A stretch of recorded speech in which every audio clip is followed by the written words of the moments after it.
Welcome to Tentative Title with Tim. This is a podcast about creativity, about process, about filmmaking, and about screenwriting. Welcome everybody to the show. On today's topic, I wanted to talk about don't write what you know, write what you love. Now there's a distinction there because the old adage is that you write what you know. And sometimes what we know is something that is not necessarily things that we're interested in. We may be in a world where, we know a lot about it, and it can be a drain on our soul. It can be, some kind of like corporate job or, something that we know a lot about, but it doesn't interest us. It's not something that sparks any kind of passion to explore more. But when you find something that you love, you will go the extra mile to make sure that whatever it is you're creating, it's going to be out of this presenting it to the world as like I really love this thing. I'm treating it with care. I'm showing the good and the bad of something, but you're not doing it in terms of like trying to tear it down, but you're doing it in terms of this is just the reality of this area of life. And it's a hard distinction to find, because you can write a story about something you love, but it could be something very horrific. It can be something that is very traumatizing. And that can be like a weird distinction because, a lot of people love horror movies. Like, they love horror movies. And some of the movies that they make are just not horrendous, but like what happens to the characters, what happens in the story is just so just out there that you're like, how is this a expression of love, but you talk to the filmmaker and they will just light up about how they watched Friday the 13th, or they watched, Nightmare on Elm Street, and how that just scared them so much as a kid that they wanted to do the exact same thing and carry on that legacy of scaring other,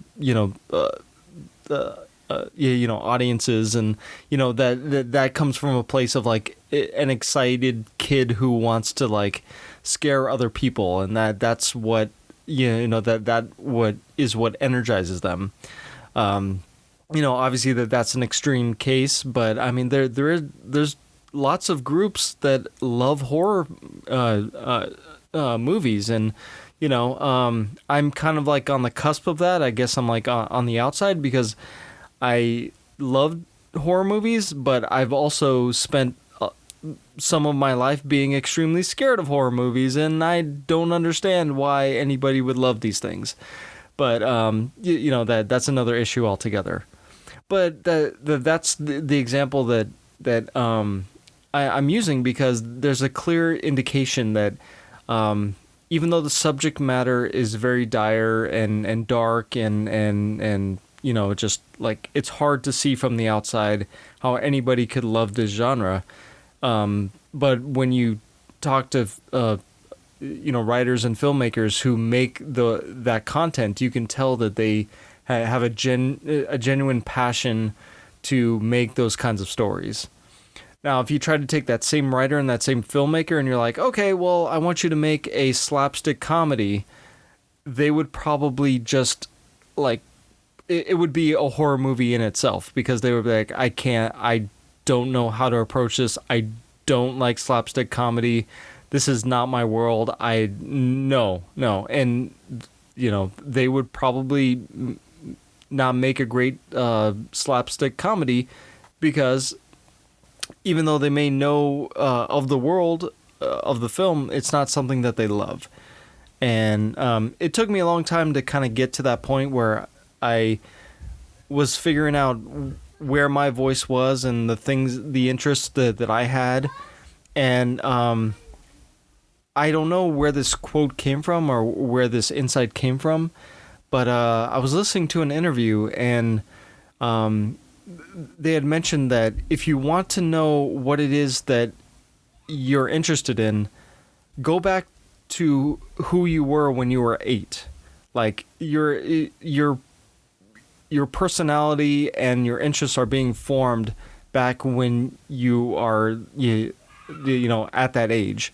And that made a lot of sense, and it got me to kind of think about who I was at that point, and what interests I had, and to be fair, a lot of it was wrapped up in Steven Spielberg and George Lucas and the kind of movies that they were making. Like that's where those kinds of movies I actually genuinely love.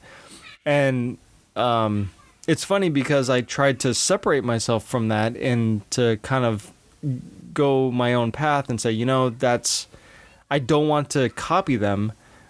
But it's still something that kind of storytelling, I think, is still ingrained in me somewhere. And it's still something that I love to encounter, even though I may try to not encounter it, if that makes any sense. So with that, what is it that you love? What genre do you love? What kinds of characters do you love? What is it that kind of like ignites this fire of creativity within you? And that'll be a good start into the kinds of films you should be making, the kinds of scripts you should be writing, the just knowing what that is.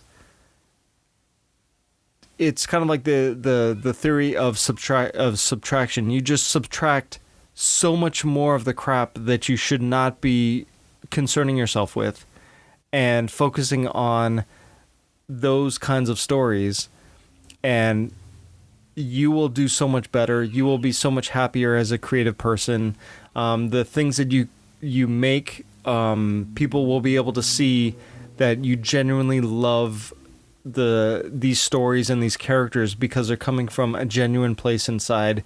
You don't have to force it. You don't have to, get yourself revved up and listen to certain music to kind of get yourself prepared. It's just it's already those kinds of things are already inside of you, and just having a moment to focus on that and to realize what it is and what it looks like, then you just go, and you like one thing after another. You will begin to create things that are in line with the kind of artist that you're supposed to be. Now, there's another part of it where, what if you get hired for a job? And they're like, well, you're a horror writer, but we do want you to write that slapstick comedy. It's like, well, what do? I mean, you don't want to turn it down, of course. But if you take it on, it will be a lot of work, and it will be a lot of tough writing sessions, and you will be unhappy. You might get a great paycheck out of it, and it may pay your rent, which is great, but all in all, it will not be a great process because it won't be in line with the things that you love, with the things that you want to create. And as much as it kind of sounds like, oh, well, you're going off feelings and, I'm an artist and all this kind of stuff, it really is true. Like, trying to write something that is not something that you genuinely love is an extremely hard thing to do, even though, you might think, oh, well, I can just muscle through and I can do this. Sure, we can all do that, but it doesn't mean that what you create on the other side is going to be great. It might not be any good because you just don't care about the subject matter. You don't care about the genre, and that's extremely important. And at that point, you might as well turn down the job and try to find producers who want those kinds of scripts and who want those kinds of films. There are plenty of production companies out there. There are plenty of different streaming services that are looking for all kinds of content, and it's just finding who it is, what that what that company is, and what they want, and leaning into that. And if that's something that you love, then you're gonna do very well. Because I mean, heck, if let's be fair, if you write Hallmark movies and you go to Hallmark and you say, I love what you guys do, I have a bunch of stories that are Hallmark stories, most likely they're going to want to bring you on to write for them, or to buy a script from you, depending on how that connection is made. But if you don't like Hallmark movies and, you're like, I need a job doing anything, and, you start writing for Hallmark, they're like, well, you're a horror writer, but you're working at Hallmark. I mean, maybe you might find an in there, but most likely you probably won't.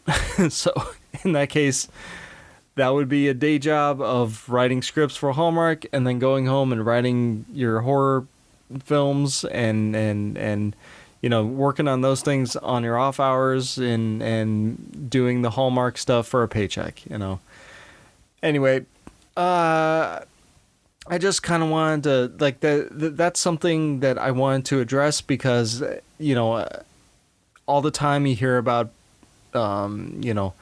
people saying, write what you love, write what you know. And oftentimes that was very confusing for me. I was like, yeah, what I know is extremely boring. What I know is just like, living, where I'm at and having the relationships that I have. And it's like, none of this seems to be unique. None of it seems to be interesting. So I don't get what the point of that is. But then when I made the distinction of, well, write what you love, that informed the write what you know. And I was like, oh, I get it now. I get exactly what this is. I know what I love. And when I know that, that's when I can find an in to the stories I want to write, to the characters I want to develop it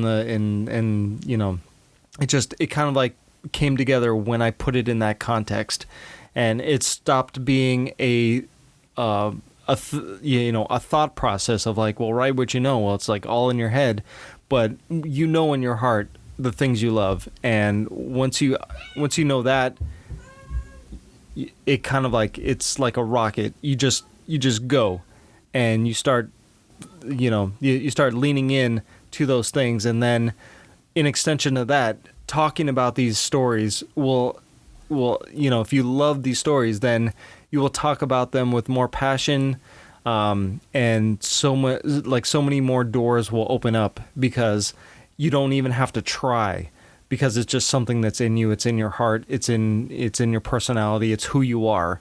And the more we do that, like with everybody, the more we do that, the more quality, the higher quality work we're going to produce, and the more fun we're going to have with creating these things, these movies, these scripts, like just the more fun we're going to have overall. And you know what? I got into this business because I really wanted to have fun. And, it's going to take a lot of work, and there is a lot of the business side, and there's a lot of money involved, and I get that. But all in all, if I don't have just a little bit of fun, especially if I'm the one creating the world and the characters, then what good is doing this at all? I mean, like, honestly. So anyway, that's all I got for today. I hope everybody's being safe. I'm recording this a bit early, so I don't know what the state of the world is at this point. But it's always a good idea to wash your hands. We should have been doing this way before a pandemic, and social distance, and wear your masks, because I'm sure all of this is still going to be in place by the time this airs. And I hope everybody out there is being safe and, loving each other and taking care of one another, because, we are never going to be in a place where we don't need to love each other. So, other than that, yeah, I will talk to you on the next one. Bye. Also, if you haven't done this already, I have a Twitter account for the podcast. It's at title_Tim. And I also have a Facebook page as well, and you can subscribe to that, and I will put episodes up there and any updates. So yeah, come on by, say hi, and yeah, till the next one.